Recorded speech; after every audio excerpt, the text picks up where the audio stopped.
I'm Robert Messick, and you're listening to Gospel Tangents. The best source for Mormon history, science, and theology. I'm Rick Bennett. I'm excited to have Robert Messick on the show.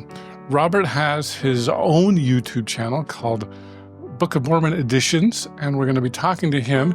He's going to be the first person to put together a census of first edition copies of the Book of Mormon. So you won't want to miss this conversation. Check it out. Welcome to Gospel Tangents. I'm excited to have a YouTube superstar on the show. You're too kind. So tell us who you are and what's the name of your YouTube channel? My name is Robert Messick, and I have the YouTube channel called Book of Mormon Editions. Okay. And so you're like, I'm a Mormon history nerd, but you're the Book of Mormon nerd. I hope so, and obviously I'm so still new at this, but it began in COVID, and previous to this, I was a Book of Mormon collector, and I loved collecting the Book of Mormon. And one of my favorite was the 2004, President Hinckley announced that he was going to give the Book of Mormon to Doubleday to print for Barnes & Noble and something. Oh, yeah.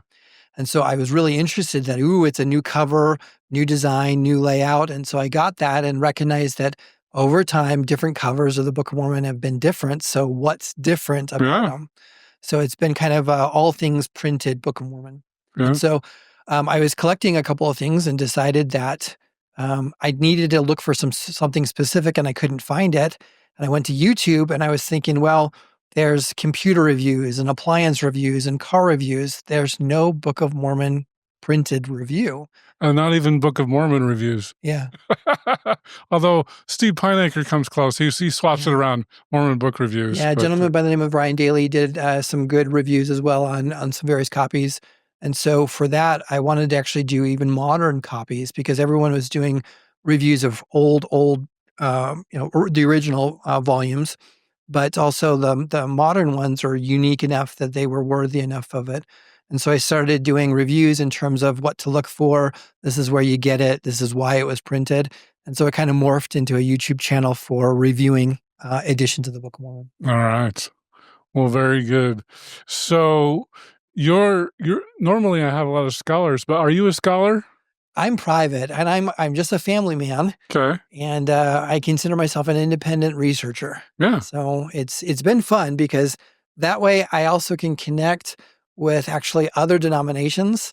And because I'm not a researcher or a scholar or like official from Salt Lake, people are happy to talk with me about their editions as well. So. Oh, wow. So you think they're nervous to talk to our general authorities? Not necessarily general authorities, but like, okay, why is a church historian calling me about my Book of Mormon is a little different than an average person saying, hey, I'm trying to research your Book of Mormon. Okay. Let's talk. So okay. It's gotten me into the doors a couple of times in terms of, who are you and why do you want to talk to me? Oh, you have a YouTube channel. Yeah, let's talk. So. Well, very good. Well, you drove all the way up from Arizona. Mesa, is that where you're from? I'm from Arizona. That's right. Yeah. Yeah. And you came all the way up here just for me? Just for you, and I'm excited about it. Well, you and I have been working and connecting with various conferences, and I figured it's about time I wanted to connect with you too. So I'm so excited about it. Well, and it was fun. We went to Bomza in October. Mm-hmm. And Dr. Richard Saunders was there, and I'm trying to remember what his topic was. But at any rate, printing of the Book of Mormon. It was a 1930 Book of Mormon, because he wrote a book on that. 1920 was a benchmark for Salt Lake, and so that's actually a very pivotal time for Salt Lake as well. So. Yeah. Well, I don't remember who asked the question. I don't think it was me, but somebody asked a question to Richard, and he says, well, Robert knows. And I was like, ooh, Robert's a big deal here. You're too kind. I appreciate it. My focus has been printings and physical copies of the Book of Mormon. And what was interesting is me being in like Salt Lake affiliated, I was always familiar with the straight blue copy of the Book of Mormon from 1981 onward. Yeah. And, that's the Common Missionary Edition. And to Salt Lake's credit, they have like 90% of all of the printings, and they've done the lion's share of printings, and that's what everyone knows about. What was interesting is actually realizing from Doubleday, and then we'll get into other denominations that have it. It was interesting seeing that actually the Book of Mormon is printed with other denominations, and Right. Salt Lake does not have a monopoly on printings of the Book of Mormon. But 90%, Yeah, it's they did great. They've flooded the earth with the Book of Mormon, and rightfully so. But once again, it's really interesting seeing that other denominations, as well as third parties, and I'm scratching my head like, why would a third party print a Book of Mormon? And it's interesting to find out why. yeah. Well, let's dive in. I know, going back to Bomza, I think my question to Richard Saunders was, because he was making a big deal that the 1920 version of the Book of Mormon was the first one published by the church. And I was like, well, I guess Martin Harris did the first one, but I couldn't believe that we went clear to 1920 before. I mean, mostly, like, I know there's an 1830 and an 1837, and we'll talk about the other editions, but it was shocking to me to realize that we went 90 years before the LDS Church finally said, this is published by the LDS Church.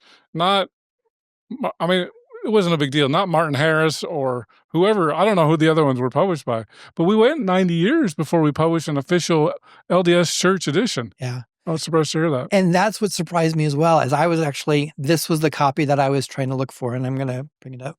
So this is the 1920 version. Yeah, and I'm not sure.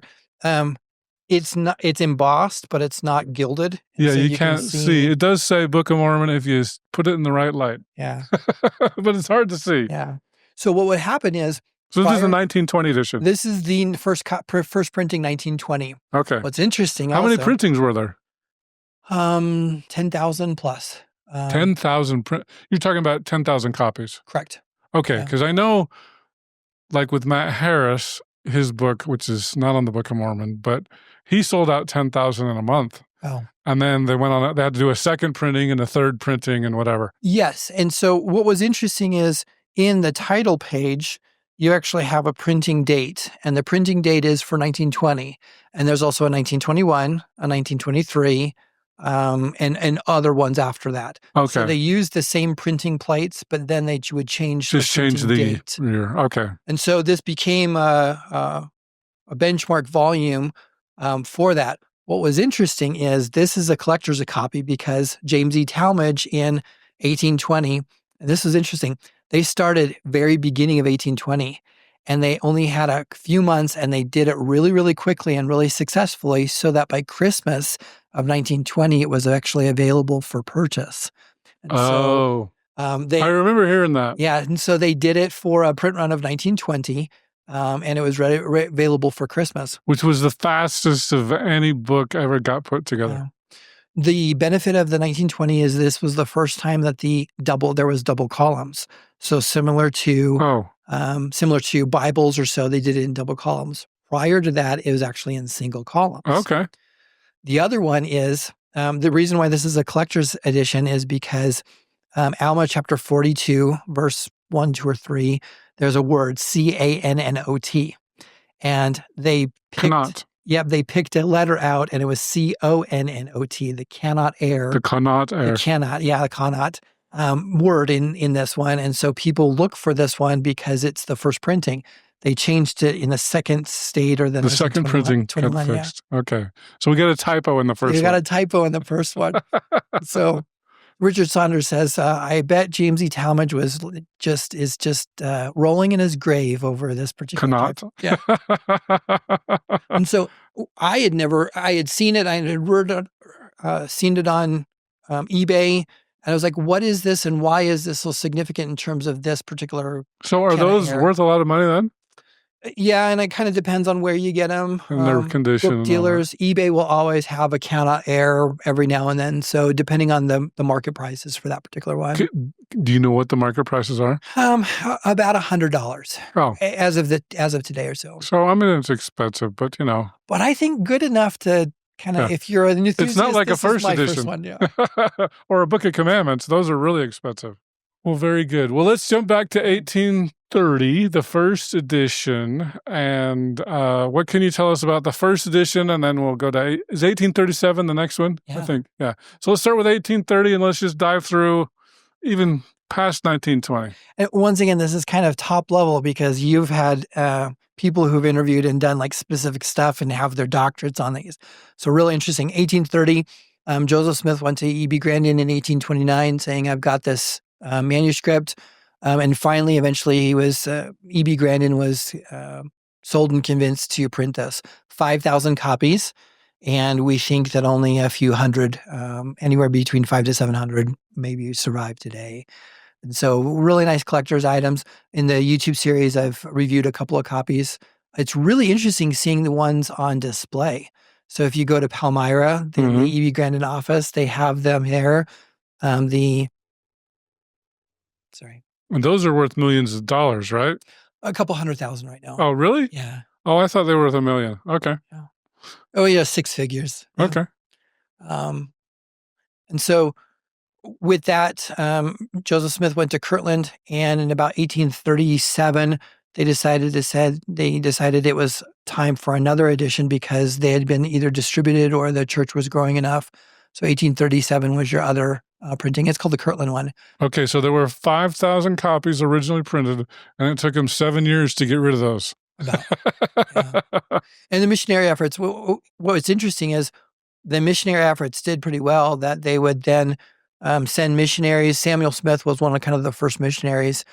He went to Brigham Young and Phineas Young, sold them copies of the Book of Mormon, and that's how they got influenced on learning about this from the Book of Mormon. Okay, and so the second edition was published in Kirtland rather than in New York. So Oliver Cowdery was very influential on 1837, that's the printing.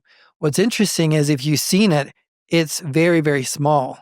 And it was let's say pocket edition, but you could put a lot of them in either a rucksack and it'd be used for missionaries. And so they printed it as small as they could. And they didn't give them away for free like I did on my mission. That's right. They were worth money. You had to reimburse the printing cost for it. Right.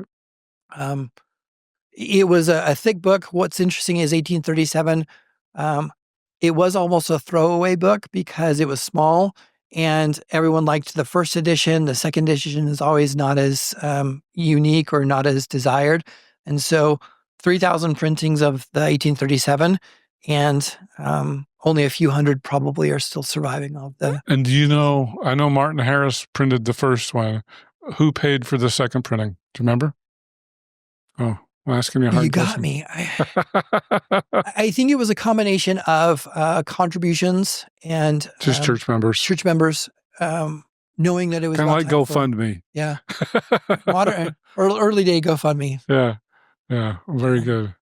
But then, with the saints moving all the time, you would have either the challenge of mobsters, ransacking houses and burning the houses and burning belongings, things like that. And so almost every time that you go to a different place in church history, there's a printing of the Book of Mormon. And so my kind of theme is that printing of the Book of Mormon is influenced by church history. What's interesting is church history actually influenced the printing of the Book of Mormon as well. Okay. So we go to Nauvoo in 1840. My favorite story is the 1837 was printed and Brigham Young gets called on a mission. He takes an 1830 Book of Mormon with him to the Great British Isles. Okay. And he uses an 1837 Book of Mormon to print his Book of Mormon in 1841. So even though there was an 1840, he didn't have that. He was gone by then. Yeah, and he just used his as a template, essentially. Correct. Yeah. Okay. So while Brigham Young was in Great Britain, authorized to print an 1841 copy of the Book of Mormon, Joseph Smith's son, Don Carlos, and a gentleman by the name of, I believe, Robinson, calls Joseph Smith or connects with Joseph Smith and says, hey, we want to print another issue of the Book of Mormon. And Joseph gives them option to do that.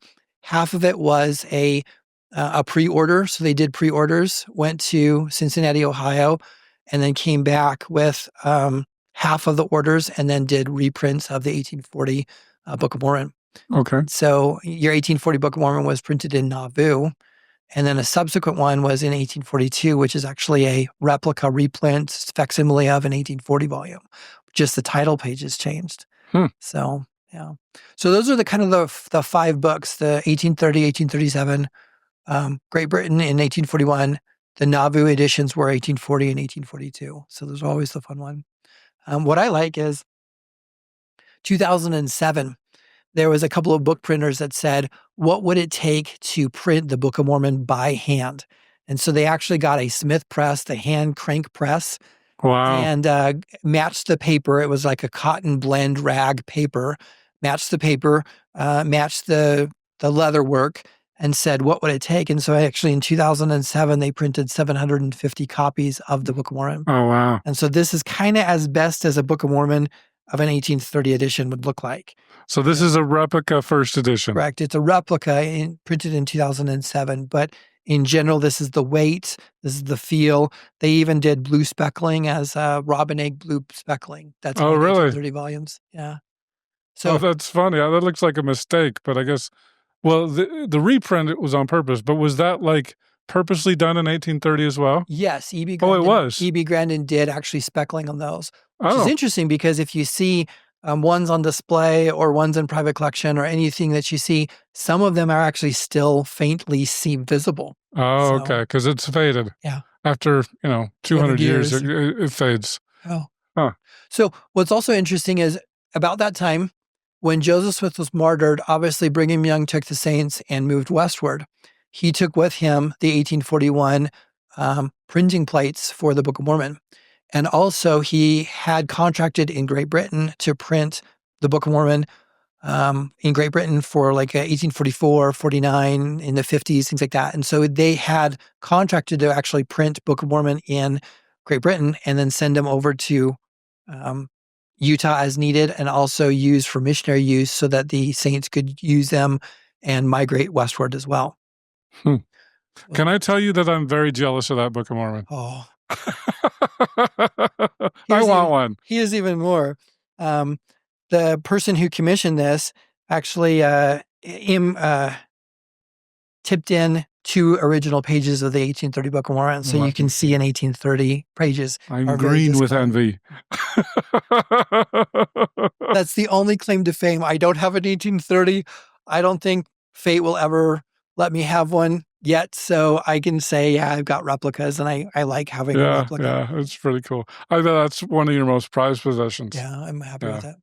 And you're bringing it around? Just for you. Oh, well, thank you. I appreciate that. Yeah. I hope you enjoyed our conversation with Robert Messick of Book of Mormon Editions. In our next conversation, we're going to talk about the famous Gold Book of Mormon, as well as the Blue Book of Mormon, as well as some of the non-LDS editions. So because of it, they created a better looking copy of the Book of Mormon so that it could be seen from a distance and things like that. And so they did a Blue Angel Moroni with a blue cover, and they started printing en masse on this. So like exponentially more copies because it was getting out that this was in the pavilion, missionary work was going forward, everything. And so they uniform saying, this is the cover, this is the copy that we've got. And so everyone knows this copy. Yeah, that was the one Chris Thomas was introduced to, I remember. I'm trying to remember if Steve Pinecker did that one. I think he was familiar with that one too. This is also the first volume that had the pictures in it. Arnold Freeberg. Arnold Freeberg did pictures. He was commissioned in the 1950s to do children's friend pictures, and he did 12 of them. By 1961, there was, I think, 8 of them ready. And so that's why you have 8, and actually there's 12 pictures, and so there's 4 pictures not included in this blue cover Book of Mormon. Thanks for listening, and I hope you continue to enjoy Gospel Tangents. Consider becoming a Patreon or go to gospeltangents.com/shop, and you can get a cool tie, a hat, or even a nice mug. You can also get a sweatshirt. So check it out at gospeltangents.com/shop.